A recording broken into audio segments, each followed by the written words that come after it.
if I put my mind to certain things and somehow that fire is lit, I think I can make significant progress, and that could be positive or negative. Luckily for me, I think running has been a positive, but before this, video games were a negative. I was so engrossed in that I got pretty high ranks in a certain game, but then there's no path there and it was destroying my physical health. Whether it's lifting, we'll see. I think that, I'm the type of person that needs to have that next challenge or something that I'm working towards just to, I don't know, to break down monotony or just to continue to keep on going.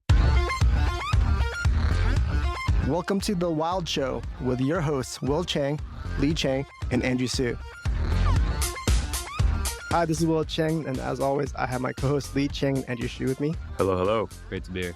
Today, our guest is Matt Wang. Matt has run 3 Boston Marathons, the Wasatch 100-miler, the Moab 240-miler, and he just completed the Bigfoot 200-miler in Washington State. Matt is currently chasing the triple crown of ultra running, with the last race being the Tahoe 200. This unique series was created to highlight the most scenic and non-repetitive 200-milers in the USA. They're all located in world-class outdoor destinations, the Cascade Mountains in Washington, Lake Tahoe in California, and Moab, Utah. When Matt is not training, he's an investment, business, and market analyst who has currently guided $500 million worth of investments in long-term equities. Welcome, Matt. Hey guys, thanks for having me. So the first thing that I actually wanted to do was, I thought it was incredibly awesome, is share this video of you finishing the Bigfoot 200. Just to kind of really quickly describe it, this is after you running over 200 miles in Washington. And I just want to play this video and play the sound real quick for the audience. You did it! Congratulations! You did it! Oh, you did it!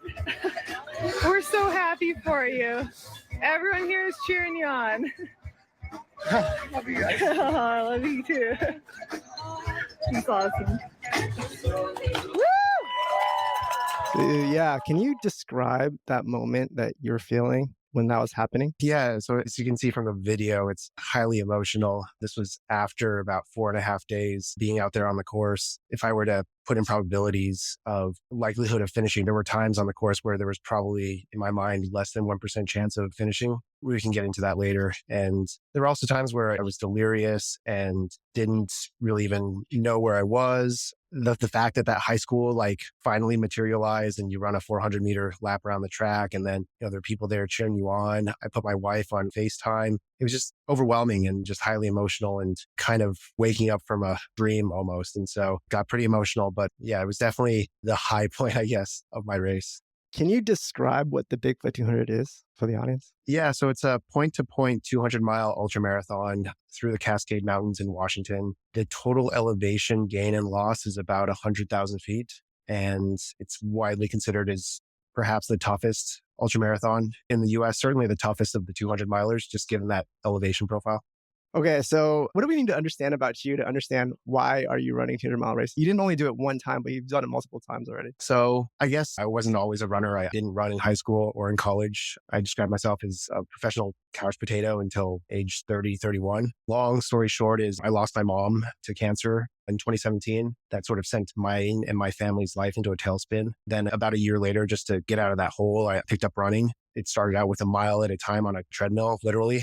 I was setting it to 6.5 miles an hour and counting down, okay, here's another mile. And then I think that it was positive reinforcement. I had a lot of encouragement from the FF community. I always call out bros, Ryan, Leonard Pay, and Mike Gang. We started running in Central Park. And yeah, from there, it just became a sort of what else is possible? You go 1 mile at a time, then eventually go 26.2. I ran my first marathon in 2019, the Salt Lake City Marathon. And then from there, it was just trying to push the envelope a little bit further. I favor hometown races, as you can tell. So my first 100-miler was Wasatch in Salt Lake City, Utah. And then my first 200-plus miler was Moab, which is also in Utah. Utah, where you're from? Yeah. I grew up in Salt Lake City. Got it. So there's probably people in the audience that have tried or have completed the full marathon, but the 200-miler is almost 10 times that, right? And so what is the difference between the full marathon versus how do you get from the full marathon to a 200-miler? What's the difference? Yeah, I think physically it actually isn't that You don't have to be an elite athlete to finish a 200 miler. I think the way I view marathons is I typically like to race them now. And so like the 3 hour barrier is a good benchmark to shoot for. I think that if you can run a marathon in 3 hours, you can definitely complete a 200 miler. However, a lot can go wrong over the course of, as it took me, 4.5 days. So let's say you have blister issues on day one, that compounds into day two and day three and so on. And so I think that the training actually isn't that different. Obviously, you want to have access to trails and mountains because that's where most of the courses are. Unfortunately, I didn't have that. So Central Park was like the closest proxy. But like the profile of people completing 200 milers, anywhere from a 20-year-old woman completed Bigfoot this year to a 72-year-old man. And so I think that once you stretch the distance out to that long, it's less a test of your physical capabilities, but more a test of your mental endurance and whether you can just keep on going no matter what. Okay, so let's talk about the actual race and the mental challenge that you faced throughout the 4 days, right? And so can you kind of just describe how that race is for you and what happened over those 4 days? Yeah, and you sort of learn a little bit from each one of these. Certainly, I learned that not to overuse caffeine for this one. So over the course of 72 hours, the first 3 days, I probably slept 1 hour. And that's a combination of probably being overcaffeinated and also just having minor injuries on my feet, on my one knee, that even if I wanted to fall asleep, I couldn't.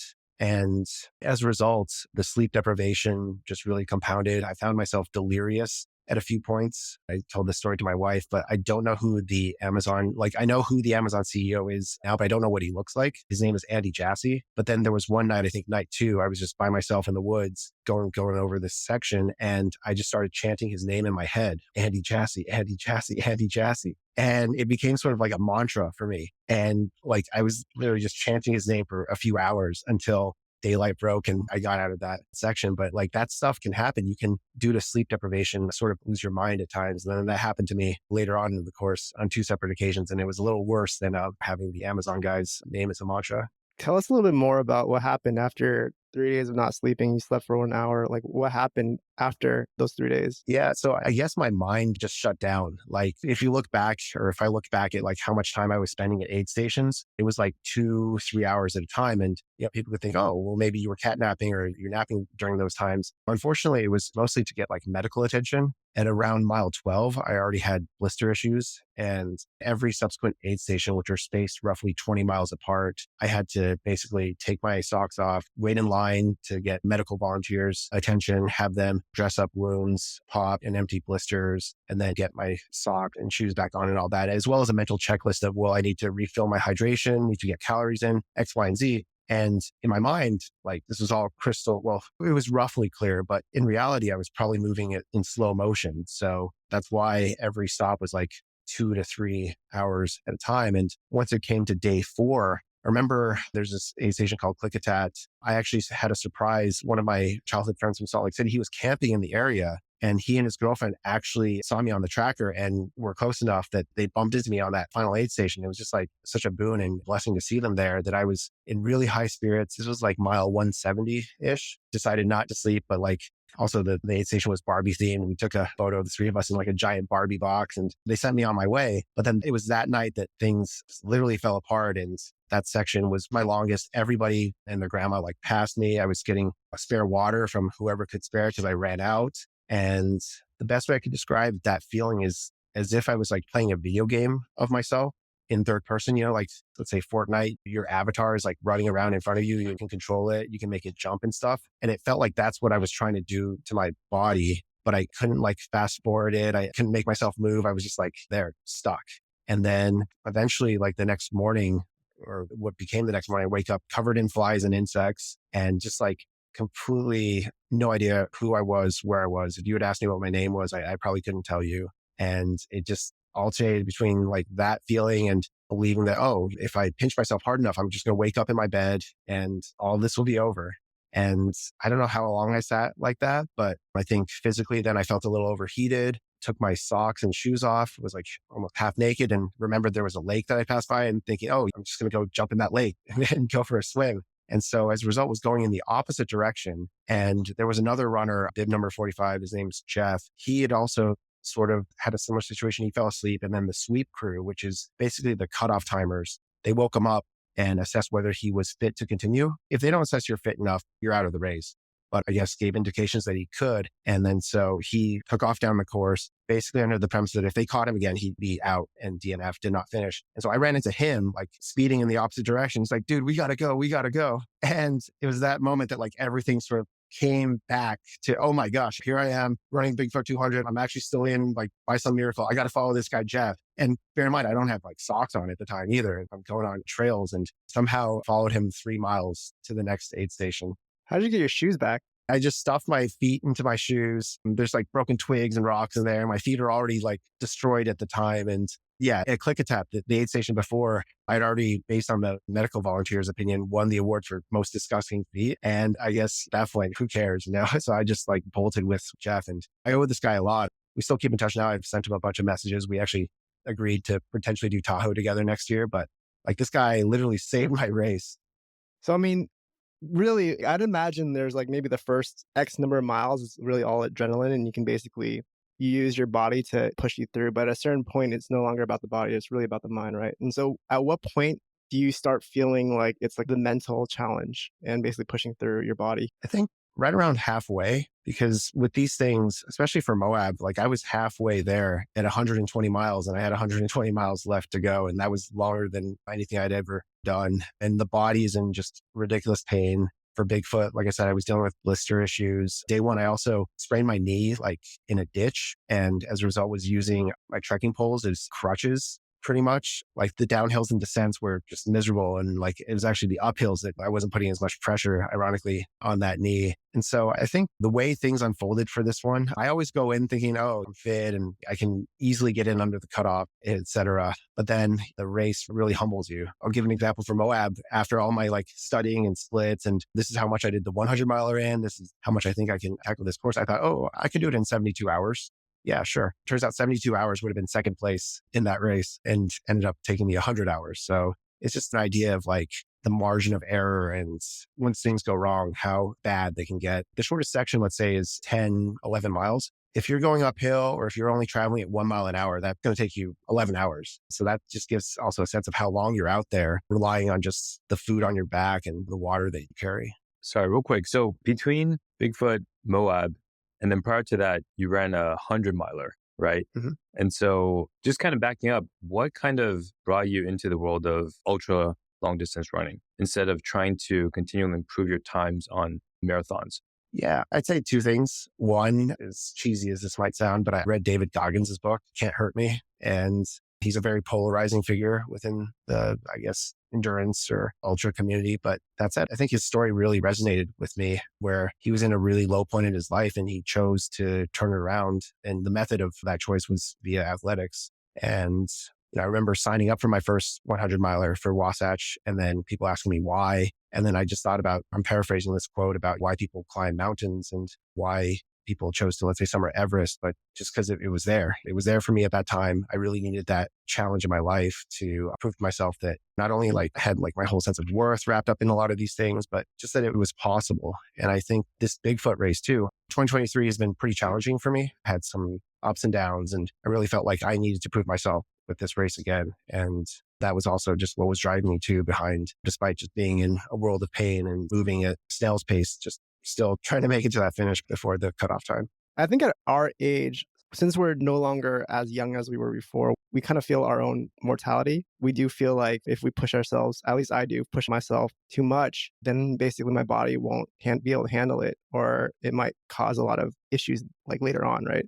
And so when you are running these types of races or running that long and you are feeling kind of like your body's breaking down, do those thoughts ever come up? And how do you kind of push past those thoughts? Yeah, fortunately, I've never been tested to that point yet, but I always thought like if I were to suffer a serious injury on this, then I would still like try to crawl to the finish or just try to do so at all costs. I know that's just like totally favoring short term over long term, but that's mentally what I tell myself. That said, I haven't been tested to that point yet. It's funny though, like at Burning Man, I camped with a bunch of other ultra runners, and 2 stories were shared that they did reach that point and they, I guess, chose the more wise decision. There was a runner that he was in Tahoe this year and he was in second place at 100 miles and he contracted rhabdomyolysis. And mine says, hey, you're in second place, like push, push, push, but potentially be a life-threatening issue with your kidneys. And he decided to drop out. And then similarly, there was another runner who participated in like a 300-mile ultra across the state of Tennessee, and she was hit by a car. And so she had to obviously DNF there. And I'm just grateful that I've never been tested to that point. But once you're sort of in that race and all the build up and thinking like, at least for me, this is how I can improve myself. I just think in that moment, like my knee, I felt like was totally messed up, but I knew that no matter what, I'm not going to stop. I'm not going to give up right here. And who knows, like I'm grateful that I can still run right now, but had that been like a more serious structural issue, maybe I would have regretted that decision. So yeah, Matt, there's so much I want to dive into. I think there's like the how, like tactically how you're training, how you're approaching it. But also for me, I'm always curious about the why, right? And to your point about so much of it is proving to yourself and mentally wanting to know whether you can finish these races. And then, as you mentioned, maybe even having a certain amount of self-worth tied to this. So I'm curious in terms of in your daily life, would you say that running is kind of your outlet, or has this become kind of how you've become in terms of how you live your life on a day-to-day basis? Like, is everything always to the max, like all or nothing, or is only running this way and everything else is, a lot more measured? Yeah, I think the easy answer to that is it feels like only running is this way or certain things. And perhaps that's just how my personality is, but I'm definitely not all or nothing on everything. And I always kick myself thinking, oh, if I could just take this formula or this drive that I have for running and apply it to like hedge funds, like I'd be balling out of control. But unfortunately, that's not how things work. I think running, yeah, like you put it pretty well, it does feel like an outlet for me. It's something that I was able to see measurable improvements. I was able to build communities around this, like the trail running community, the ultra community. They're awesome. They're full of just really generous people from all walks of life. That I think that's one of the things I'm most grateful about with these races. You get to spend a lot of time with a lot of people that you normally wouldn't even interact with across generations, across industries, from self-employed people to students to people who obviously don't work in finance. And through that, I feel like I've been able to gain a lot. And then finally, running, I feel, is a very objective arbiter of what you put in. I read this, I think it was Financial Times article about how it seems like finance professionals really gravitate towards running because it's totally within their control. Like 5 miles at a certain pace is 5 miles. There's no style points. The market can't influence how fast you run, like those types of things. So I think that's why running has also resonated with me. So when you're in all or nothing mindset at 200 or 240 miles, how does that feel? Are you trying to blank out your mind? Are you focused on one mantra, then changes? Like when I do speed work, when I run, it's just like there's no option is what's in my mind. And so my mind normally like blanks out, but I can't imagine you can hold that for 4 days. Or I'm just curious, what is your North Star as you're going into that race and as you're hitting all those difficulties? I think with ultras, the adage that you just break it down into little pieces, or you can't swallow an elephant. You got to take it bit by bit. I think that rings very true. I don't even think about these races in terms of complete distance anymore. It's more of can I get to the next aid station and how? And so on the map, I look I'm at Klickitat. Well, I got to get to Twin Sisters and I got to do it within X number of hours. And then it becomes sort of a problem solving exercise.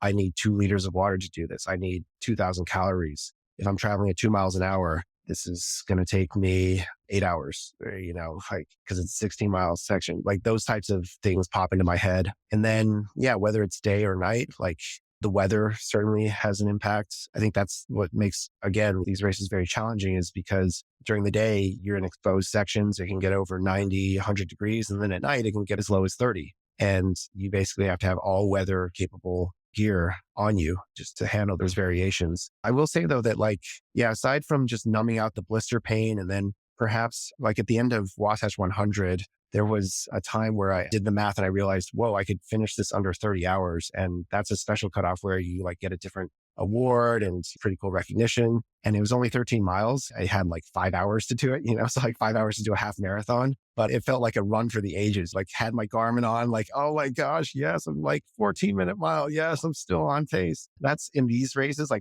closest I felt to the pushing it of a road marathon or to your point, Andrew, speed work. We're oh, can I hang on at sub 6-minute pace? That's the closest that it's felt like. And I'm going at 13-minute miles. I love that. I didn't even realize, but it makes sense. So really you've broken up the race and then you're actually doing the math each time. And then you've actually picked up on a lot of other variables that most runners don't have to deal with in terms of like weather, water, calories, pace, altitude, time of day. I mean, people do that, but you've done it so much that you realize you have to do it multiple times in the course of the race and you've kind of dialed that ability. So that's pretty profound. So how did you actually train, right? Like, so I'm seeing like you want repetition then for having to solve that problem over and over, right? And I've seen your runs, right?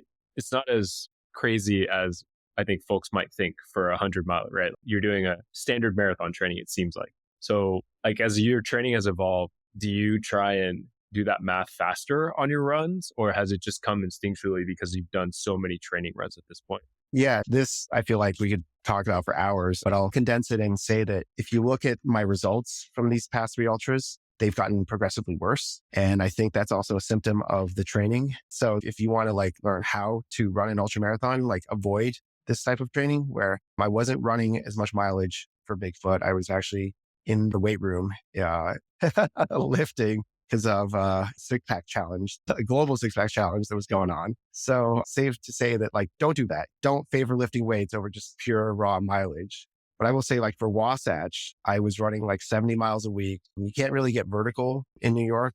So Hill Repeat Central Park is probably the best proxy. And then, test yourself in the elements, like go out with less water than you think you need on a humid day and then see how that feels. And that is exactly how it feels when you're, doing a 7,000 foot climb in an exposed section in one of these. And I will say like I need to like nerd out more on electrolytes and understand like for my sweat rate and for my body exactly what I need, because I was just taking liquid IV and it just didn't, like, no knock against them, but it just didn't work. Yes, I wasn't balancing out whatever they have in that formula with whatever my body needed. And then there was like this random Japanese brand that is very simple. I think it's just like salt and potassium. And I took one of those at every aid station and immediately I felt better.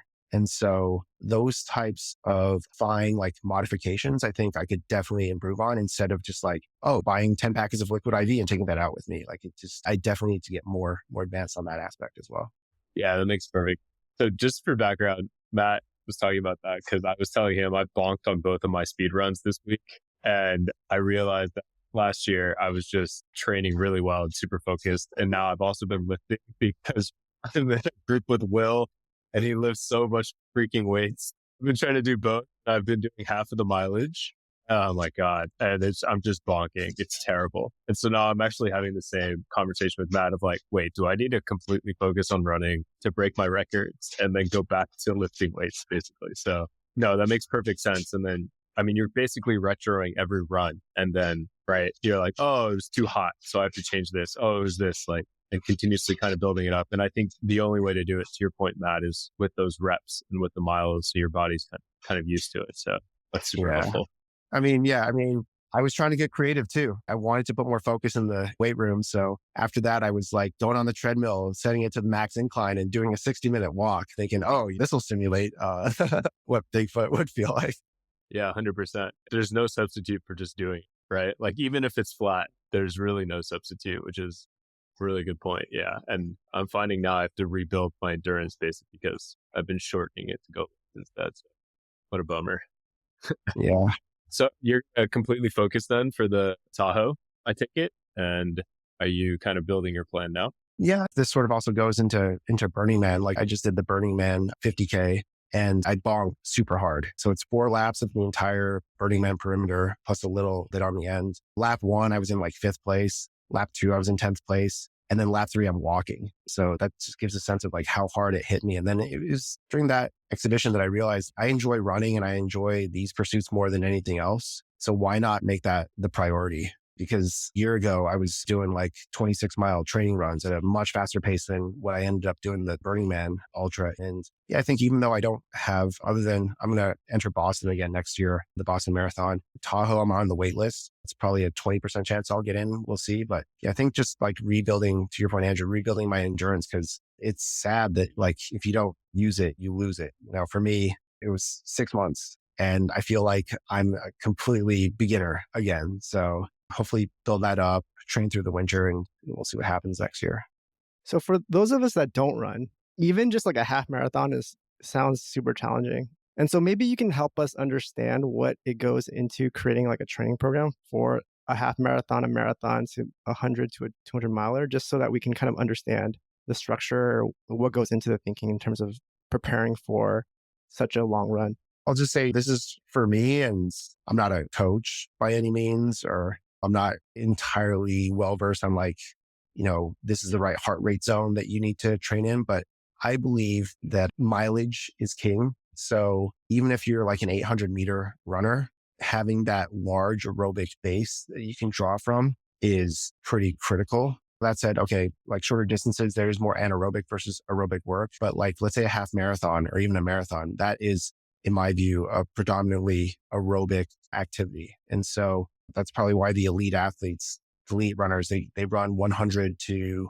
140 plus miles per week, just so that they can get those reps in. Within that mileage, you're probably only running at your goal pace or faster for 10 to 20% of those miles. And the way that I would structure, let's say a week, when I was in the depths of marathon training, I was running every single day. So I would do easy run and then speed work on Tuesday, easy run recovery on Wednesday, speed work on Thursday, easy run on Friday, long run. So that's like 20 plus miles when I was training for the marathon, and then easy run on Sunday. So I don't know if like particularly mirrors lifting principles, but you're trying to get different paces, and then you're trying to not overload your system with too much speed, but you're doing it at measured intervals and then recovering thereafter. And then if speed work Thursday, then just run easy, and continuing to do that week over week, gradually increasing the total mileage. Like there's a rule of thumb that says for every week, you shouldn't increase by more than 10%. And then after 4 weeks, probably take a down week to let your body recover some more.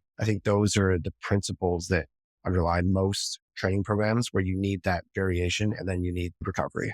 Just so to repeat it back to you so I understand. So basically, when you're saying easy run, it just means that you're trying to hit a certain mileage without running really fast. Right. In those days, like it's probably better to just not even run with your watch. Just run based on feel. If it feels too hard, then slow down. If it feels too fast, too fast, slow down. Too far, then perhaps even cut the run short.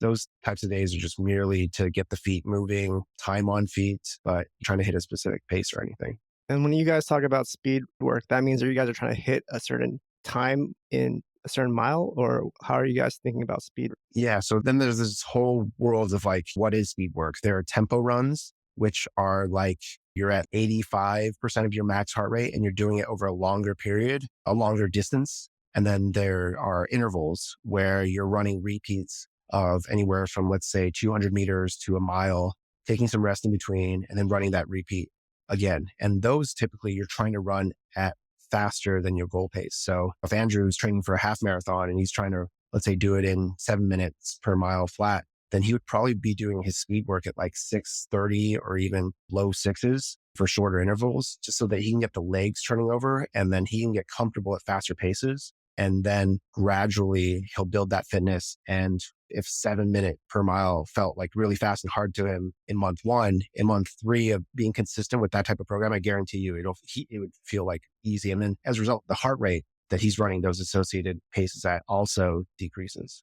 And then for the long days, how do you determine how long you're running versus the marathon? Yeah. So there's like no real formula to that in my view. I, for some reason, favored 20 plus miles just because, I don't know, it felt like 20 is around like a nice round number to hit. And like for my best marathons, it's like, oh, how many 20 plus milers did I do in this training block? And that correlated with performance. I know that a more scientific approach could be like, I've heard could be bro science. Yeah. This is like on stuff I've heard on YouTube and stuff that like after 2 hours on your feet, you start forming new capillary beds in your cardiovascular system. And so trying to hit like 2 hours of time on feet of aerobic effort, then you start actually getting structural body changes. I haven't read enough like scientific papers to prove this. So I actually question the long runs because so when I was training for the half, my long runs would be up to 13 miles. I'd just be running a half and it felt great. And so when you're 26, you're at 20 miles. So that's like 75%.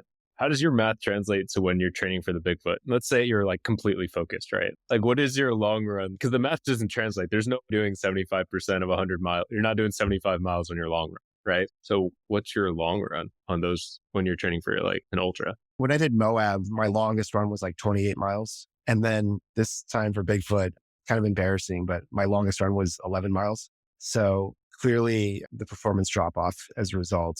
But there are some people, especially those that live like near trails or near races, they actually would volunteer to pace somebody on one of these races. So you can have a pacer pacing for like 50 miles in one of these races. And the person that's pacing, if they're in a training block for a race, they would view that as their like quote unquote long run. So my buddy Rob, who paced me for a part of Moab, actually, he sent me his training program. And then, there was like a 63 miler here and he was pacing somebody on one of the races and there was a 50. And then he counted like when he paced me at Moab for a chunk, like as part of his long run as he was training. And so there's no way you're going to go out there and run 100 plus miles. But I guess the professionals, maybe they would view other races as like tune-ups for their goal performance race. So they could easily like go out there and do 100K or 100 miles. And I think that just comes from being more a veteran of the sport. I don't think like there are many first or second year ultra runners doing that type of insane volume, but you do hear later on like stories of seasoned ultra runners like doing 250Ks in a row, like a 50K every single day for 200 consecutive days. And so I think they've just gotten so used to it. I've met runners that have crossed the United States on foot or have through hikes like the Appalachian Trail or the Pacific Crest Trail. And so they're out there covering 40 to 60 miles every single day on foot. But then that's like another echelon of the sport. So I know a couple of guys are training for a marathon now, and it's their first or second one, and they have a lot of questions around recovery. So can you share, I guess, like the lessons you've learned on recovery or just not getting as fatigued as you've kind of moved from, say, half to full to ultras? Yeah.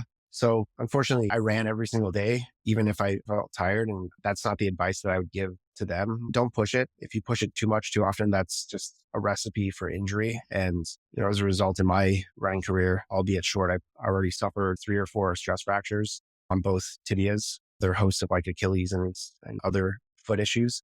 And so I think the best recovery is to either run slower, like we mentioned before, or just take the full day off. And if you really feel like you need that aerobic stimulus, then do cross training. So cycling is a good alternative. Even just walking, I think, would be a good alternative to stimulate recovery. What I've learned now is the importance of getting enough sleep.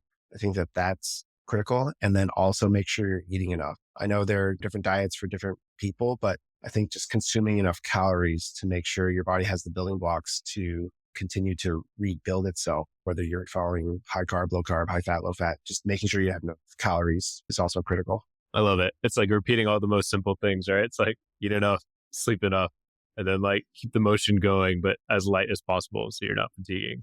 Yeah. And don't get me wrong, I love min-maxing too. I've tried like every massage gun out there. I've bought the Normatec boots. I don't think, you need to get that. And I ended up returning it all because I don't need to get that. That's obviously didn't make enough of a difference then, right? Not enough of a discernible impact. No, I still got injured when I got injured. And when things are rolling and things are good, it just comes down to some pretty simple principles. So I have a question, Matt. Having done both again, like traditional marathon and these longer races, I understand you're doing both and you're training for both. Is there one that you would prefer over the other, both from, I guess, a challenge aspect and also from a mental aspect? It's funny because, when I talk to people and they know I run marathons, they know I've done a handful of ultras, they're like, oh yeah, well, a marathon should just be super easy for you now. But I think that what the point that's missed is that I'm trying to run a marathon as fast as possible and holding my marathon pace over, let's say 200 miles, do the math, and I could do that in a day, but instead it takes 4.5.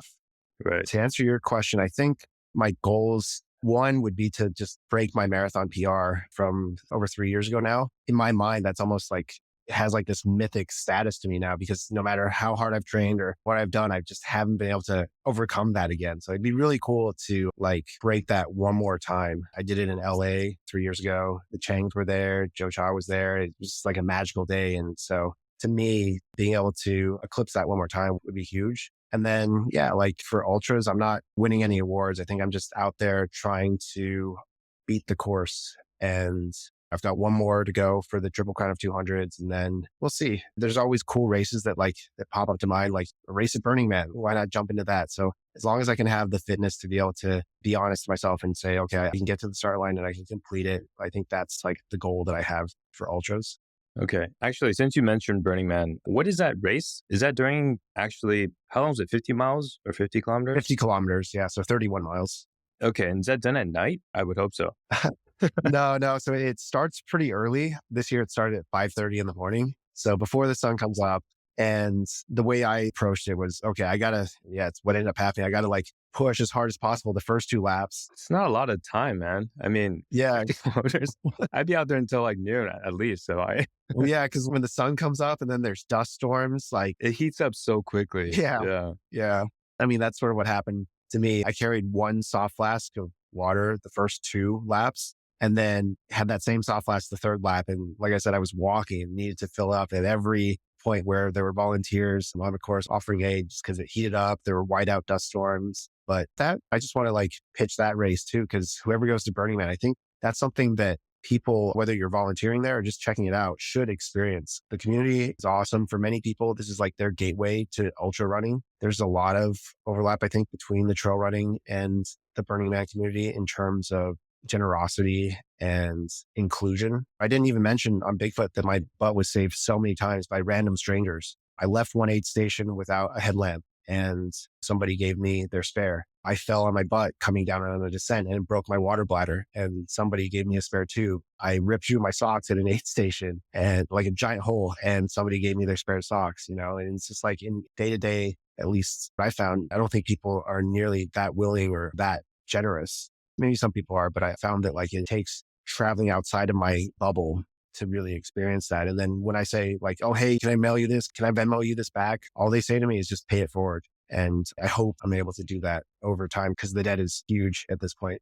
Yeah, I think experiencing trauma or overcoming challenges with other people definitely is very special bonding experience, as you and I know, having done FF together. Yeah. Back to the mental part. The reason why I was asking between standard marathon versus these ultras or super long distance running, in those moments that, because I imagine a standard marathon, it's a little bit more formulaic. To your point, you kind of are trying to maintain a certain pace. There's not as much in terms of variables and elements. When you're out there in the wild, and it sounds insane. Like you said, you're like at the point of delirium, right? And in your mind, I'm curious, is it that I'm not really a runner, but I've run enough where I've kind of gotten a little bit of runner's high? I'm like, okay, I can go a little bit more. And it's this nice feeling. I'm curious, like in terms of your approach, was it more about, like to me, I'd imagine a marathon training would be more about control or having a more systematic approach. And then when you're out there, you're trying to survive, right? And so mentally, is that something you enjoy? Like almost at the point of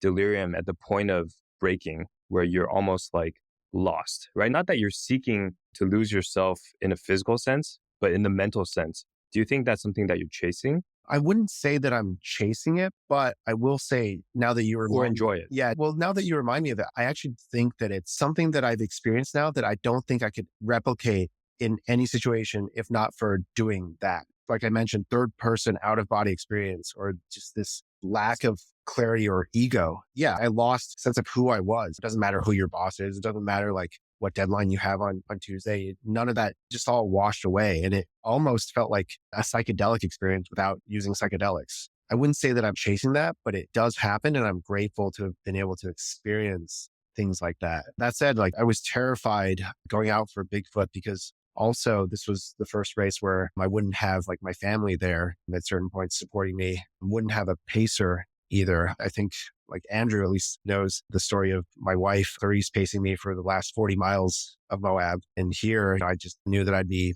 alone. And that really scared me because I knew at certain points how bad it got during Moab and how bad I felt. And to know that I was going to go through that again completely alone, I think that that was terrifying. We'll also say in the comparison to marathons, the worst thing that can happen if you bonk in a marathon is like, oh, you're just walking. Sure, it could be really hot, but you're walking it in. I would say that if you bonk or if you experience what I did and what other runners also did during Bigfoot, it could be life-threatening potentially. Like there was this year, this runner that he's in great shape, like super fit, kind of a young guy. We were passing each other at certain points. And then I heard that he had actually taken his pack off and wandered alone into the woods. And so your pack has your GPS tracking device on it. I think luckily they ended up finding him, but if you're out there by yourself in the woods, delirious, no food, no water, it could be days before somebody finds you. And then in hindsight, I also thought how bad of a shape I was in and like I'm thankful I didn't have to get airlifted out of there. Not only could I not afford that, but yeah, just the thought of that is, it is pretty scary too.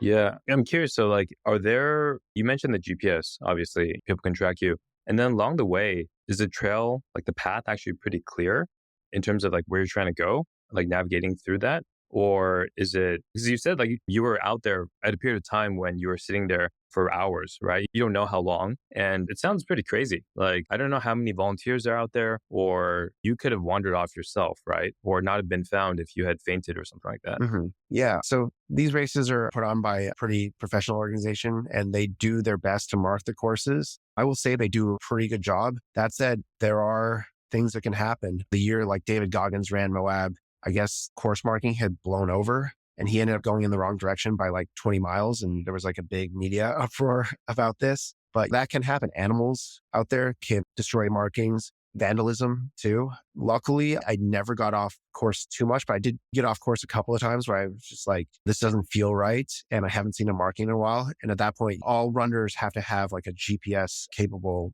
phone or device that has the entire course map on it. And you sort of refer back to that to see whether you're on or off course. So for me, I had my phone on airplane mode the entire 4.5 days and would just bust that out to check sparingly if something didn't feel right. Or if, like I said, I hadn't seen a marker in too long just to make sure that I was going the right way.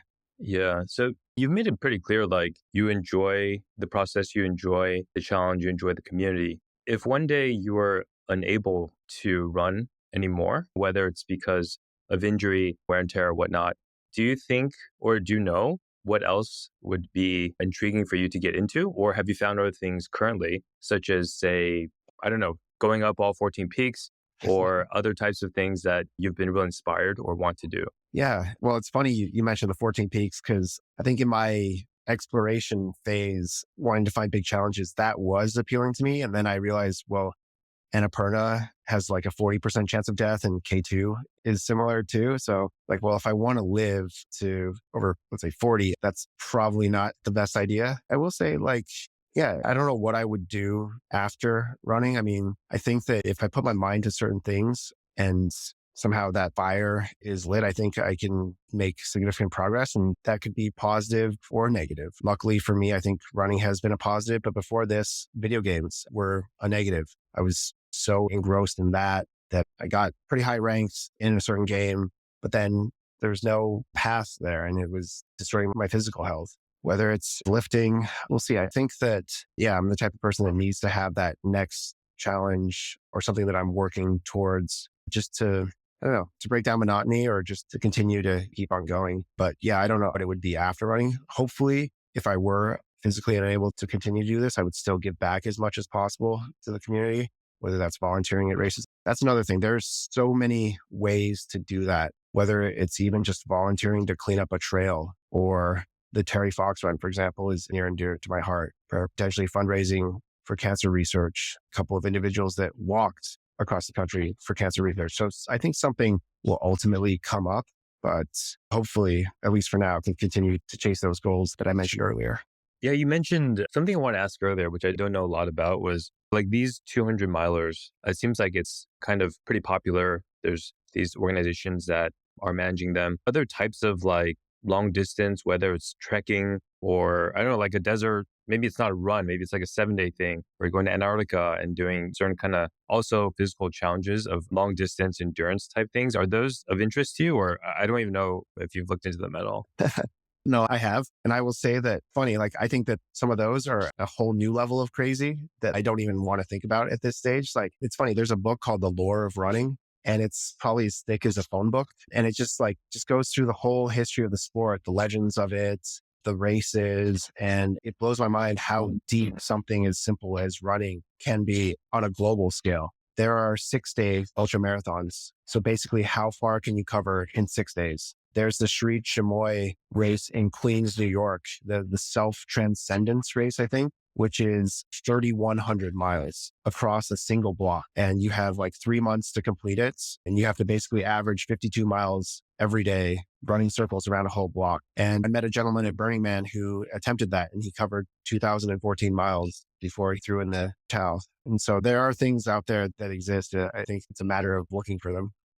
So for those of us that are like lessons learned in terms of how do we even get to your mentality, or what is your self-talk? Starting from maybe just the training, like let's say you have a 200 miler.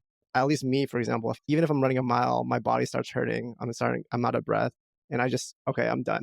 Right. So how do you basically kind of have that self-talk going into the training? So you're pushing your boundaries.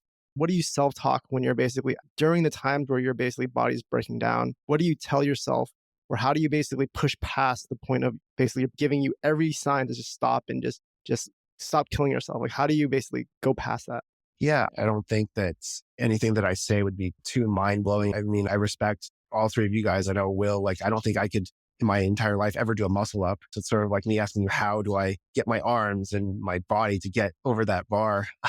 I think, I think what I've realized is just that consistency is king. To be great is, I'm not saying that I'm great by any means, but if one aspires to be great, they need to be good over and over and over and over. And luckily for me, I just love running, and it never seemed like a chore to be out there 7 days a week, rain or shine.